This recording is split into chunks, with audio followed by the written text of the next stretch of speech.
세계 공장으로 불리던 중국 경제 이상 징후가 보이고 있습니다. 외신 보도도 잇따르고 있는데요.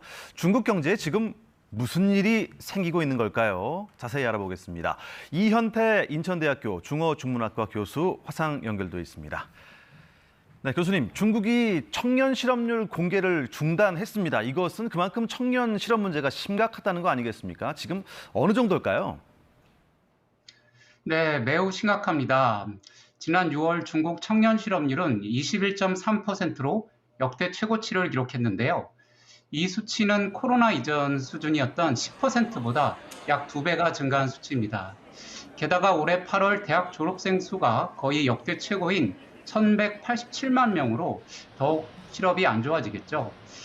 중국의 국가통계국은 심지어는 6월 이후 청년 실업률을 발표하지 않고 있습니다. 정확한 통계 산정을 위한 것이라고 말하고 있지만 실업률이 더욱 악화되어서 발표를 안 했다고 봐야 할 것이고요. 심지어는 이 청년 실업률이 통계치보다 훨씬 높다는 이야기도 있습니다. 얼마 전 한 베이징대 교수의 신문 기고문에 따르면 실질적인 실업률은 46.5%에 달한다고 합니다. 그 이유로는 첫째, 아예 취업을 포기해버리는 자포자기 혹은 부모에게 의존하는 캥거루족이나 대우가 좋지 않은 저품질의 일자리에 종사하는 청년의 경우 진정한 취업이라고 할 수 없다는 거죠. 자, 8월로 가보죠. 중국 수출 수입 여전히 좋지 않다는 보도가 있었죠. 네, 그렇습니다. 중국 세관 당국인 해관총수에 따르면 8월 수출액은 전년 동기 대비 8.8% 감소합니다. 두 자릿수 감소를 기록했던 6월과 7월에 비해서는 다소 호전된 것은 맞는데요. 기본적으로 여전히 좋지 않습니다. 세계적인 수요 위축이 주요 원인입니다. 그리고 8월 수입액도 전년 동기 대비 7.3% 감소하면서 전달에 비해서는 다소 호전됐습니다. 주요 원인은 중국의 내수 부진 때문인데요. 코로나 봉쇄의 어떤 장기적인 후유증, 그리고 미중 전략 경쟁의 악화 속에서 미국 등 서방과의 무역 교류가 감소되고 있습니다. 이것이 중국의 수출입에 영향을 크게 주고 있고요. 이러한 요인들이 개선되어야 중국의 무역도 하반기에 회복될 것으로 보입니다. 자, 중국에서는 반간첩법이 얼마 전에 시행이 됐습니다. 이렇게 외국 기업들의 중국 투자를 어렵게 만드는 정책들 시행이 되고 있는데 지금 중국에 대한 해외 투자 현황은 어떤가요? 네, 말씀대로 그렇습니다. 사실 그동안 중국으로 투자되는 해외 직접 투자는 거의 매년 사상 최고치를 갱신해 왔습니다. 심지어는 코로나가 창궐했던 2020년에도 이 금액은 증가했는데요. 그러나 올해 대중 FDI는 하락세로 반전을 했습니다.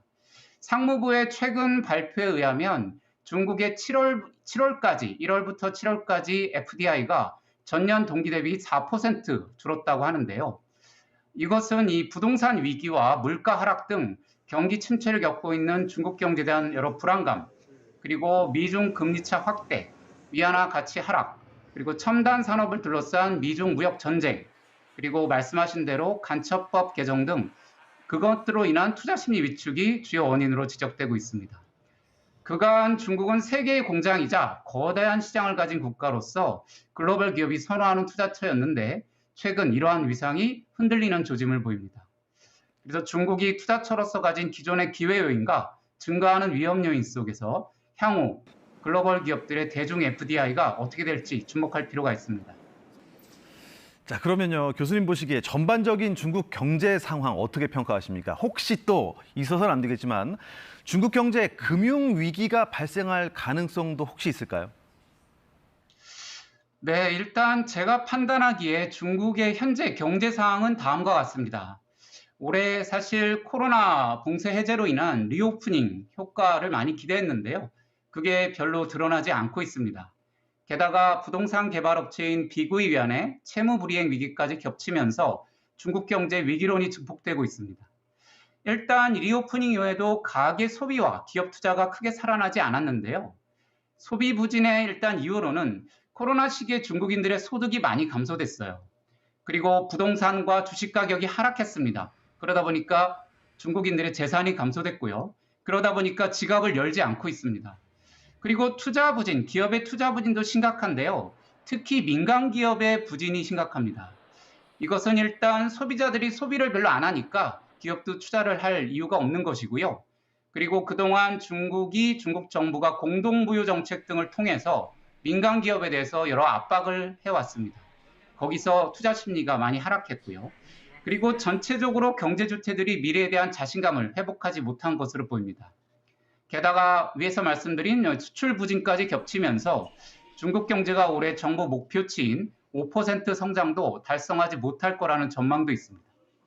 중국 정부는 실물 금융 정책을 마구 쏟아내면서 경기 회복을 위한 총력전을 펼치고 있는데요. 어려운 상황이 확실하고요.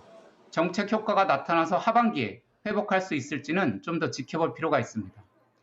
다만 현재 어떤 경기 침체와 부동산 문제가 중국 경제의 급격한 경제 금융 위기나 붕괴로 이어질 것 같지는 않습니다.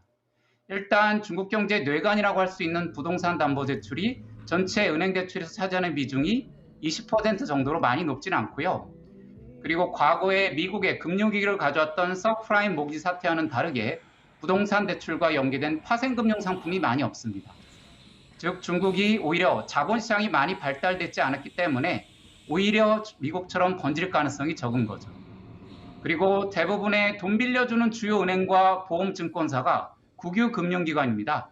따라서 위기 상황이 오면 정부가 통제 관리할 수 있는 능력이 있다고 봅니다. 네, 이현태 교수님 말씀 잘 들었습니다. 고맙습니다.